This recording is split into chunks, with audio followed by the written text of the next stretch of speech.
Hello friends, आपल्या सर्वांची आवडती मालिका तू ही रे माझा मितवा या मालिकेच्या आजच्या बुधवार 20 मेच्या एपिसोडमध्ये आजपर्यंतचा सगळ्यात भारी ट्विस्ट आलाय.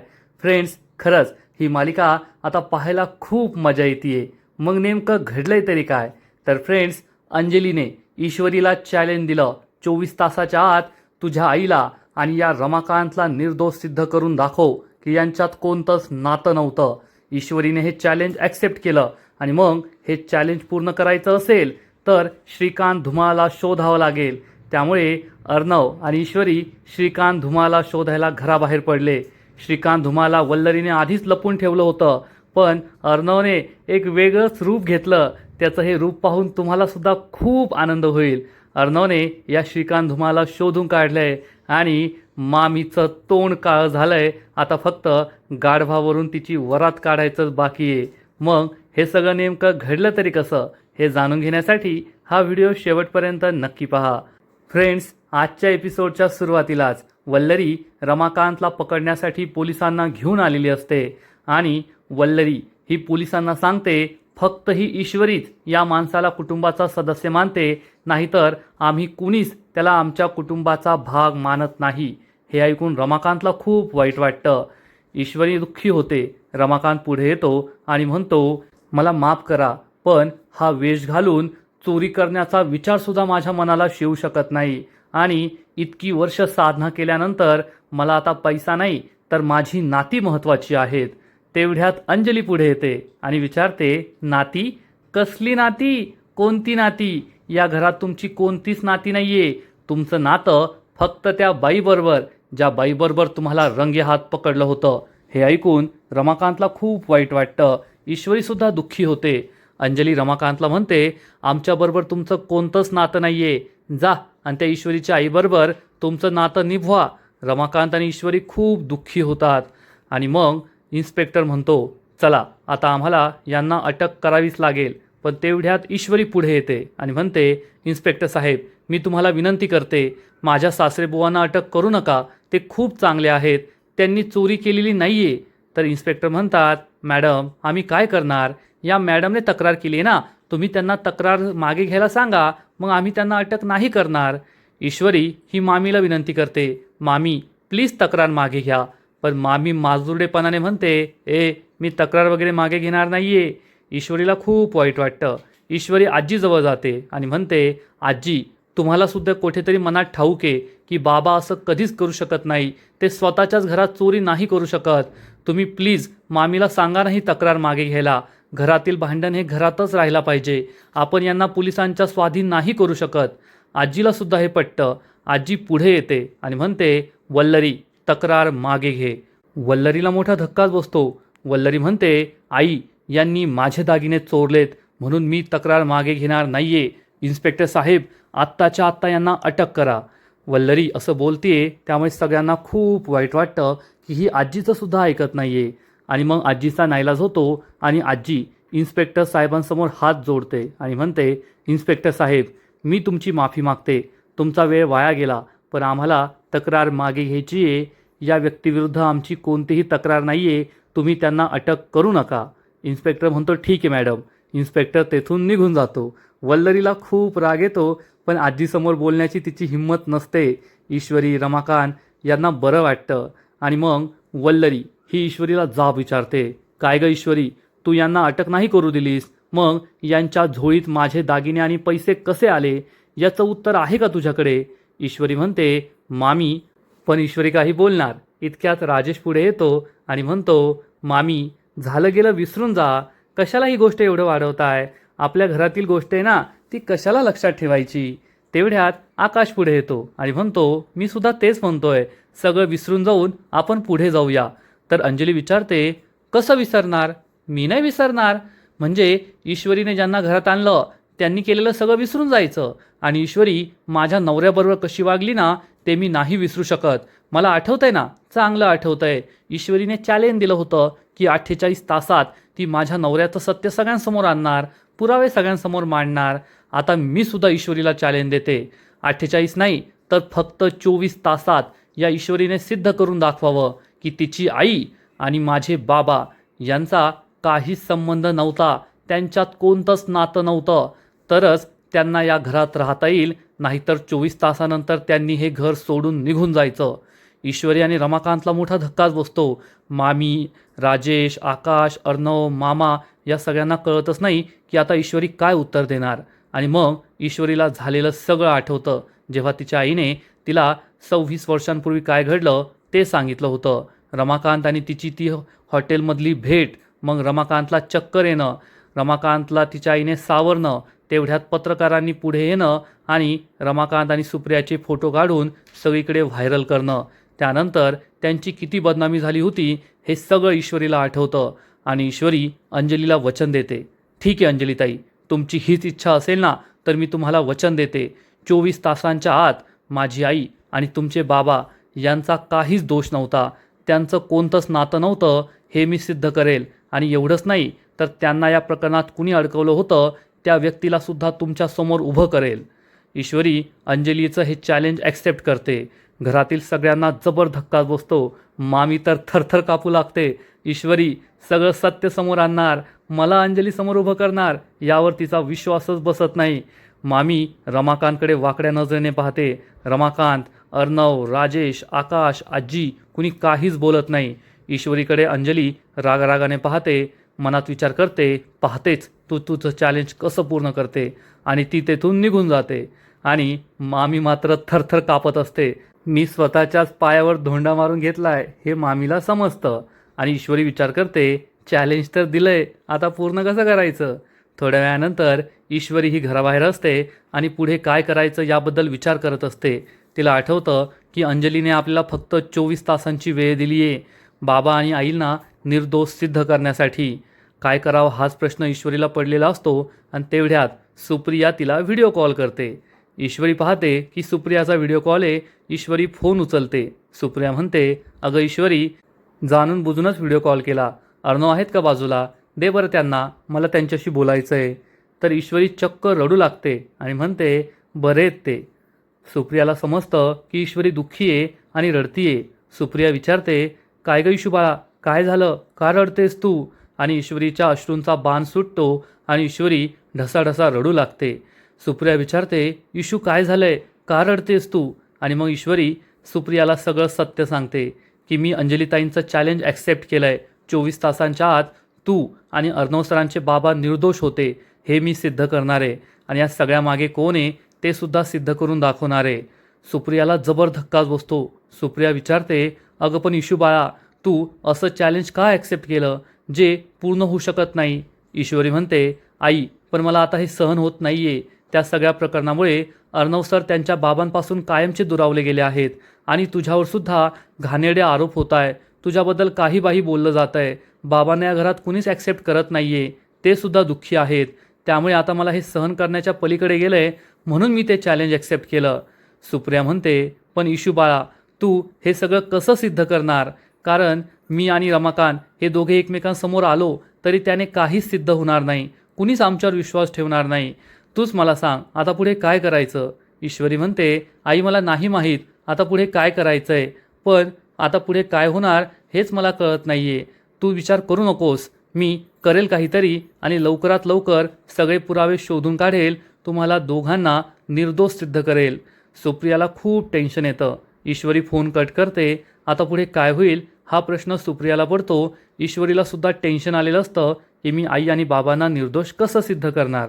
दुसरा दिवस उजाडतो आणि ईश्वरी देवी आईसमोर उभी असते आणि देवी आईला प्रार्थना करते, देवी आई, मी खूप मोठं चॅलेंज घेतलं आहे, पण मला माहिती आहे तू माझ्या पाठीशी आहे आणि तू माझी मदत नक्की करशील. आणि तेवढ्यात अर्णव तेथे येतो आणि म्हणतो, ऑलवेज. ईश्वरी त्याच्याकडे आश्चर्याने पाहते. अर्णव ईश्वरीजवळ येतो आणि म्हणतो, मी सिंदोर, मला माहिती आहे आपल्या दोघांचं नातं हे बाकीच्या नॉर्मल नवरा बायकोसारखं नाही आहे, परंतु मी तुला दिलेलं वचन कसं विसरू शकतो. ईश्वरी विचारते, कोणतं वचन. तर अर्णव तिला आठवण करून देतो, मी तुला वचन दिलं होतं की काकू निर्दोष आहेत हे सिद्ध करण्यासाठी मी तुला मदत करेल. आणि आज ती वेळ आली आहे. तू 24 तासांचं चॅलेंज घेतलं आहे ना, तर ठीक आहे, या 24 तासात आपण सिद्ध करून दाखवूया की काकू निर्दोष आहेत. झाल्या प्रकरणात त्यांचा काहीच दोष नव्हता. अर्णव देवीआईसमोरील प्रसाद घेतो आणि ईश्वरीला भरवतो. अर्णव आणि ईश्वरी देवीआईसमोर हात जोडतात, प्रार्थना करतात. आणि इकडे मामी तिच्या रूममध्ये असते. मामीला आठवतं की ईश्वरीने काय चॅलेंज घेतलं आहे. 24 तासांच्या आत ती रमाकांत आणि सुप्रियाला निर्दोष सिद्ध करणार आणि ज्याने कोणी त्यांना अडकवलं आहे त्यालासुद्धा अंजली समोर उभं करणार. त्यामुळे मामी घाबरली असते, एरझऱ्या मारत असते. आणि तेवढ्यात मामीचं लक्ष आरशाकडे जातं. ती स्वतःला आरशात पाहते आणि जोरात किंचाते, नाही. मामीचं चक्क तोंड काळं झालेलं असतं आणि मामी म्हणते, नाही नाही नाही, मी काही नाही केलं, माझा दोष नाहीये, माझं तोंड काळं करू नका, माझं तोंड काळं करू नका. आणि मामी घाबरून तोंड लपवते आणि पुढच्या क्षणाला आरशात पाहते तर तिच्या तोंडाला काळं लागले नसतं. म्हणजे मामीची टरकलीये, मामी घाबरलीये आणि तिला अशी भीती वाटतीये की ईश्वरी तिचा खरा चेहरा सगळ्यांसमोर आणेल. मामीला खूप भीती वाटते. मामी विचार करते, मला लवकरात लवकर त्या श्रीकांत धुमाळला अंडरग्राऊंड व्हायला सांगावं लागेल. मामी लगेच श्रीकांत धुमाळला कॉल करते आणि श्रीकांत धुमाळ हा निवांत त्याच्या ऑफिसमध्ये दैनिक लोकवार्ताच्या ऑफिसमध्ये बसून काम करत असतो. म्हणजे अर्णव आणि ईश्वरी एवढ्या दिवसाचे काय करताय? अर्णव आणि ईश्वरीने त्यांना काहीच सांगितलेलं नाहीये. ते श्रीकांत धुमाळला शोधत नाहीये. श्रीकांत धुमाळ मस्त त्याच्या ऑफिसमध्ये येतोय, काम करतोय. अवघड आहे सगळं.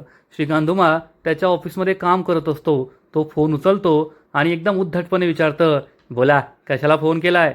तर मामी चिडून म्हणते, ओ श्रीकांत धुमाळ, नीट बोलायचं माझ्याशी. एक महत्त्वाचं सांगतेय, आत्ताच्या आत्ता काही दिवसांसाठी अंडरग्राऊंड व्हायचं. श्रीकांत धुमाळ विचारतो, पण कशासाठी? मामी चिडून म्हणते, मला नाही प्रश्न विचारायचे, जेवढं सांगतेय ना तेवढं करायचं फक्त. आत्ताच्या आत्ता अंडरग्राऊंड व्हायचं, नाहीतर तुम्ही तर अडकालच, मलासुद्धा अडकवाल. असं म्हणून मामी फोन कट करते.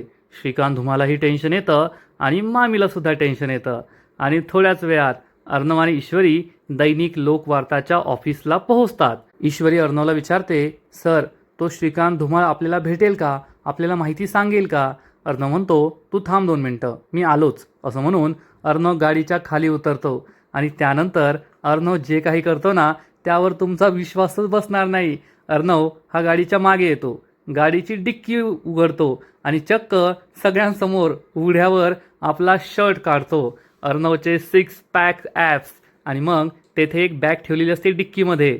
अर्णव या बॅगमधून एक लाल रंगाचा बनियान बाहेर काढतो, बनियान घालतो. मग त्यानंतर एक रंगबिरंगी शर्ट असतो, हा शर्ट घालतो. एक रुमाल काढतो आणि हा रुमाल हाताला बांधतो.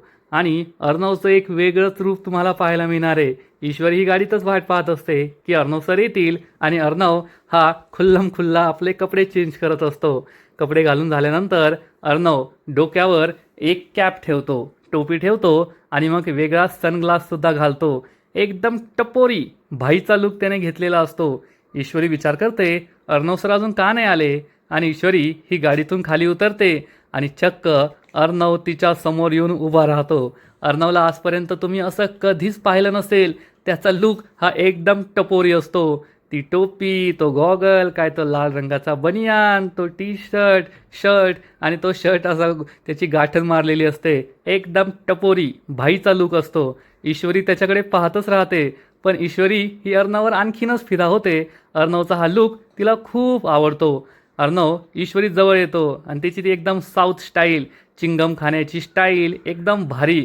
तुम्ही सुद्धा त्याच्यावर फिदाच होऊन जाल. ईश्वरी ही अर्णवला विचारते, सर हे काय? आणि अर्णवची भाषासुद्धा बदललेली असते. अर्णव म्हणतो, ए रापचिक आयटम, क्या बोल रही तू? ईश्वरीला आश्चर्याचा धक्काच बसतो. ईश्वरी म्हणते, सर हे काय?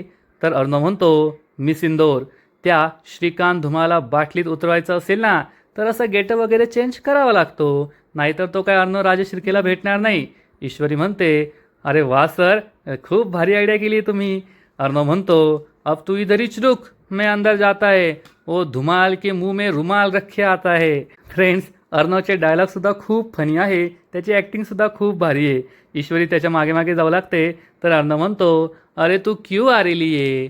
तर ईश्वरी म्हणते, सर मैं भी आपके साथ आती हूँ ना. अर्णव म्हणतो, अरे मेरी माँ, तू मराठी में बात कर, मैं हिंदी में बात करता है, तू रुक इधरच, मैं अब भी आता है.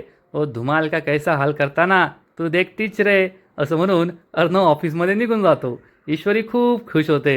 अर्णव ऑफिसमध्ये येतो तर श्रीकांत धुमाळ मुख्य संपादक अशी रूम असते आणि अर्णव या रूममध्ये जाणार इतक्यात पिऊन त्याला थांबवतो आणि विचारतो, ए कोण आहेस तू तू कुठेमध्ये चाललाय?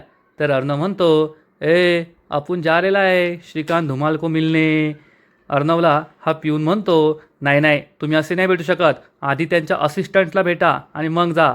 अर्णव म्हणतो, ए उजड़े चमन, अपन ऐसे असिस्टंट विसिस्टंट को नहीं मिलता, डायरेक्ट साहब को मिलता है. तर हा पिऊन म्हणतो, अरे बाबा ते नाही आहे ऑफिसमध्ये, तुला असिस्टंटलाच भेटावं लागेल. अर्णव म्हणतो, ठीक आहे यायचे का? पिऊन म्हणतो हा. आणि अर्णव या असिस्टंटजवळ येतो आणि चक्क असिस्टंटच्या टेबलवरच जाऊन बसतो. असिस्टंट विचारतो, ए कोण आहेस रे तू? तर अर्णव सांगतो, ए चिकनी चमेली, आपण चिंटू खबरी आहे चिंटू खबरी. हा असिस्टंट विचारतो, काय? अर्णव म्हणतो, अरे मुंबई के पूरे अंडरवर्ल्ड का सारा कच्चा चिट्ठा अपने पास है, तेरे साहब को है ना एक बहुत बड़ी खबर देने की अपन को, चल बुला तेरे साहब को बुला. हे ऐकून असिस्टंट चांगलाच घाबरतो. आणि इकडे ईश्वरी बाहेर उभी असते तर तिला चक्क मामी कॉल करते. ईश्वरी विचार करते, मामीने मला का कॉल केला आहे? आणि ईश्वरी फोन उचलते. मामी विचारते, ए ईश्वरी कोठेस तू? घरात दिसली नाही म्हणून विचारते. तर ईश्वरी सांगते, मामी काही काम होतं का? तर मामी म्हणते, हे मला कशाला तुझ्याकडे काम असेल? ईश्वरी विचारते, मग फोन कशाला केला आहे? मामी घाबरून म्हणते, नाही तू घरात दिसली नाही ना म्हणून कॉल केला आहे. ईश्वरी म्हणते, मामी तुम्ही नका माझी काळजी करू, मी सुखरूप आहे. तर मामी म्हणते, नाही तू ते अंजलीला चॅलेंज दिलं आहे ना, 24 तासात सगळं सिद्ध करशील, मग तुला काही मदत हवी आहे का म्हणून कॉल केला. ईश्वरी विचारते, मामी तुम्ही माझी मदत करणार? आणि खरं सांगू ना तर तुमच्या मदतीची गरज नाही आहे मला. मामीला खूप राग येतो आणि ईश्वरी फोन कट करते. मामी चिडून म्हणते, ईश्वरी काहीच कळू दिलं नाही, कुठे कुठे गेली असेल ही, काय पुरावे शोधत असेल? असाच विचार मामी करते आणि चांगलीच घाबरते. इकडे अर्णव या असिस्टंटच्या जवळून खुर्ची घेतो, खुर्चीवर निवांत बसतो. हा असिस्टंट म्हणतो, ए बाबा ए दादा. तर अर्णव म्हणतो, भाई. हा असिस्टंट म्हणतो, हा ए भाई, अरे सर नहीं है ऑफिसमध्ये. अर्णव म्हणतो, अरे चांद पे होगा फिर भी उसको बुला केला, मुझे उससेच बात करने की है. अर्णव असिस्टंटला खाली वाकायला सांगतो. असिस्टंट खाली वागतो. अर्णव त्याच्या गळ्यात हात टाकतो आणि म्हणतो, अरे बाबा तो उनका असिस्टेंट है ना, मग उनकी तरक्की होगी तो तुझे कुछ प्रॉब्लम है क्या? अरे उनको ऐसी बातमी दूंगा, ऐसी खबर दूंगा ना कि तेरा ये न्यूज़पेपर है ना डायरेक्ट आसमान में. असिस्टंट खुश होतो आणि म्हणतो, लेकिन सर यहाँ नहीं है. अर्णव म्हणतो, अरे फिर उनको फ़ोन कर, मेरा नंबर दे उनको मेरे से बात करने को बोल, चल मुड. हा असिस्टंट मागे वळतो. अर्णव त्याच्या पाठीवर कागद ठेवून आपला नंबर लिहितो आणि नंबर या कागदाची घडी घालून त्याच्या खिशात ठेवतो आणि म्हणतो, बोल साहब को चिंटू खबरी आया था, बहुत बड़ी खबर देने को. असं म्हणून अर्णव ऑफिसच्या बाहेर पडतो. आणि मग लगेचच हा असिस्टंट श्रीकांत धुमाला कॉल करून सांगतो की साहेब एक खूप महत्त्वाची बातमी आहे आणि झालेला सगळा प्रकार सांगतो. अर्णव बाहेर येतो. ईश्वरी विचारते, काय झालं सर, श्रीकांत धुमाळ भेटला का? अर्णव सांगतो, नाही भेटला. ईश्वरी विचारते, मग आता काय करायचं? तर अर्णव तिला सांगतो, एका पत्रकारासाठी सगळ्यात महत्त्वाचं असतं मोठी बातमी, मी त्याला 30 लाच दिली आहे, तो फोन करेल, तू नको टेन्शन घेऊ. आणि तेवढ्यात श्रीकांत धुमाळ चक्क अर्णवला कॉल करतो. अर्णव पाहतो अननोन नंबर आहे. ईश्वरी म्हणते, श्रीकांत धुमाळचा कॉल असेल सर, फोन उचला, स्पीकरवर ठेवा. अर्णव फोन स्पीकरवर ठेवतो आणि विचारतो, कोण? धुमाल साहब बात कर रहे क्या? श्रीकांत धुमाळ म्हणतो, हो. तू कोण आहे रे?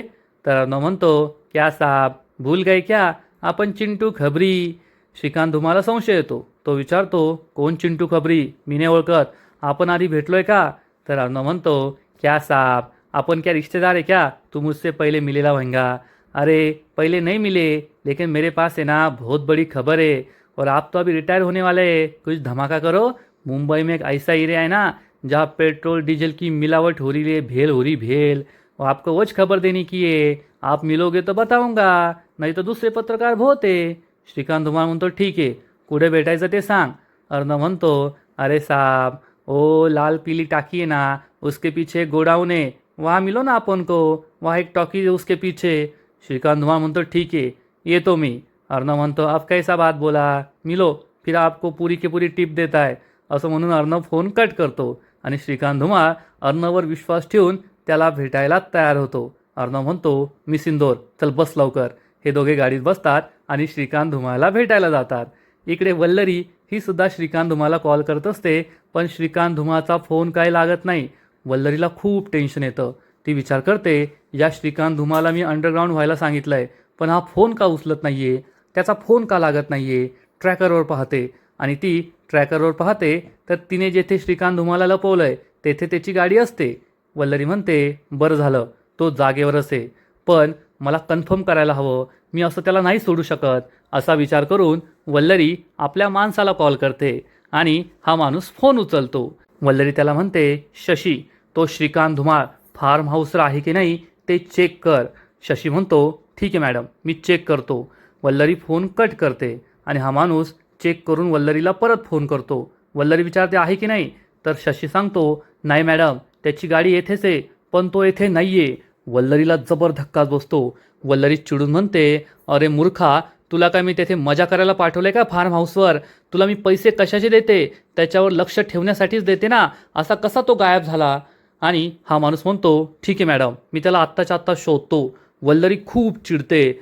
हा श्रीकांत धुमाळ कोठे गायब झाला? ईश्वरी आणि अर्णवच्या हाती तर लागला नाही ना. जर तो ईश्वरी आणि अर्णवच्या हाती लागला तर सगळं संपलं. मग मला तर रस्त्यावर भीकच मागावी लागेल. असा विचार करून वल्लरी खूप टेन्शनमध्ये येते. ती श्रीकांत धुमाळला पुन्हा कॉल लावते, पण त्याचा फोन लागतच नाही. हा श्रीकांत धुमाळ कोठे गेला असेल? मी तर त्याला अंडरग्राऊंड व्हायला सांगितलं होतं, जागचा हलू नको असं सांगितलं, पण हा कोठे गायब झाला हाच प्रश्न वल्लरीला पडतो. वल्लरी खूप घाबरते, कारण जर श्रीकांत धुमाळ ईश्वरी आणि अर्णवच्या हाती लागला तर ते नक्कीच त्याच्याकडून वधवून घेतील. हे सगळं त्याने कोणाच्या सांगण्यावरून केलं आणि मग त्यांना सत्य कळेल की वल्लरीचा यामागे हात होता. आणि जर त्यांना कळलं तर माझा अवतार संपला हे वल्लरीला माहिती आहे. त्यामुळे वल्लरी घाबरलेली असते आणि आजचा एपिसोड येथेच संपतो. फ्रेंड्स, तू ही रे माझा मितवा या मालिकेचा आजचा एपिसोड खरंच खूप भारी होता, इंटरेस्टिंग होता. अनेक प्रेक्षकांना मागील काही दिवसांपासून एकच गोष्टीची तक्रार आहे या मालिकेपासून, आणि ती म्हणजे मालिकेत हिरो हिरोईनपेक्षा व्हिलन जास्त आहेत आणि व्हिलनचं सत्य बाहेर येत नाहीये. मालिकेची गोष्ट पुढेच सरकत नाहीये. जवळपास 500 एपिसोड होत आले पण मालिकेची गोष्ट पुढे सरकत नव्हती. पण आत्ता असं वाटतंय की ईश्वरी आपलं चॅलेंज पूर्ण करणार आणि 24 तासांच्या आत मामीचं सत्य सगळ्यांसमोर आणणार. त्यात अर्णवने सुद्धा ईश्वरीची साथ द्यायचं ठरवलंय आणि अर्णवने जो काही लूक केला होता, त्याचा लूक, त्याची भाषा, हे सगळं पाहून खरंच खूप मजा आली आणि त्याने जी काही आयडिया केली ना ती सुद्धा खूप भारी होती. फ्रेंड्स, या मालिकेचा आजचा एपिसोड तर भारी होता, पण पुढील एपिसोड आणखीन भारी असणारे, आणखीन मोठा ट्विस्ट या मालिकेत येणारे. मग नेमकं घडणार तरी काय? तर तू ही रे माझा मितवा या मालिकेच्या पुढील एपिसोडमध्ये आपण पाहू की ईश्वरी आणि अर्णवला श्रीकांत धुमाळ भेटला की नाही, त्याने वल्लरीबद्दल काही सांगितलं की नाही, हे तर आपल्याला नाही कळलं. जो प्रोमो आहे पुढील एपिसोडचा त्यामध्ये आपल्याला दिसतं की ईश्वरी सुप्रियाला घेऊन घरी येते. रमाकांत आणि सुप्रिया एकमेकांसमोर उभे असतात. मामी, आजी, अंजली सगळे तेथे असतात. मामी घरात असते पण आपल्या रूममध्ये लपून बसते, कारण मामीला माहिती आहे सुप्रिया बाहेर आली आहे आणि सुप्रियाने मला पाहिलं तर ती मला ओळखेल, माझं सत्य सांगेल आणि मग सगळं संपलं. त्यामुळे मामी रूममध्ये लपून बसलेली असेल. ईश्वरी घरातील सगळ्यांना सांगणार की मी माझ्या आईला आणि अर्णव सरांच्या बाबांना एकमेकांसमोर आणलंय. आता हे दोघेच तुम्हाला सांगतील की त्या दिवशी काय घडलं होतं आणि या दोघांमध्ये कोणतं नातं होतं की नाही. या दोघांना एकमेकांसमोर पाहून आजी, अंजली, मामा खूप टेन्शनमध्ये येतील. सुप्रिया आणि रमाकांतसुद्धा खूप घाबरलेले असतील. आज इतक्या वर्षानंतर, त्या घटनेनंतर हे दोघे एकमेकांच्या समोर आले आहेत आणि सुप्रिया घरी आली आहे म्हणून मामी ही रूममध्ये लपून बसलेली असेल आणि खूप घाबरणार.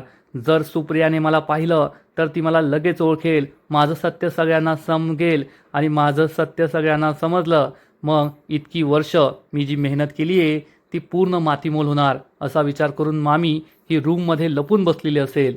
पण तेवढ्यात ईश्वरीच्या लक्षात येईल की मामी येथे नाहीये आणि ईश्वरी ही सगळ्यांना विचारेल, मामी कोठे, वल्लरी मामी कोठे? आणि मामा म्हणेल, मी तिला बोलून आणतो. मामा लगेच वल्लरीला आवाज देणार, वल्लरी, वल्लरी, आणि वल्लरी ही टरकणार. वल्लरीची टरकलेली असेल कारण मामा आता तिला हाताला धरून फरफटत हॉलमध्ये आणणार सुप्रियासमोर.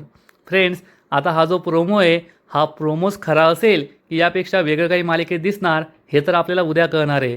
पण आता नक्कीच काहीतरी होईल असं वाटतंय. मामीचं सत्य समोर येतं की नाही, ईश्वरी आणि अर्णवला सगळं सत्य कळतं की नाही, हे तर येणाऱ्या काही एपिसोडमध्ये आपल्याला कळेलच. तर फ्रेंड्स, तुम्हालासुद्धा तू ही रे माझा मितवा ही मालिका आवडते का? नक्कीच कमेंट करून सांगा. आणि या मालिकेचे असेच नवीन नवीन एपिसोड, नवीन नवीन अपडेट सर्वात आधी पाहण्यासाठी व्हिडिओला लाईक करा, शेअर करा, चॅनलला सबस्क्राईब करून बेल आयकॉनवर क्लिक करा. म्हणजे या मालिकेचे नवीन नवीन एपिसोड तुम्हाला सर्वात आधी पाहायला मिळतील. खूप खूप खूप धन्यवाद.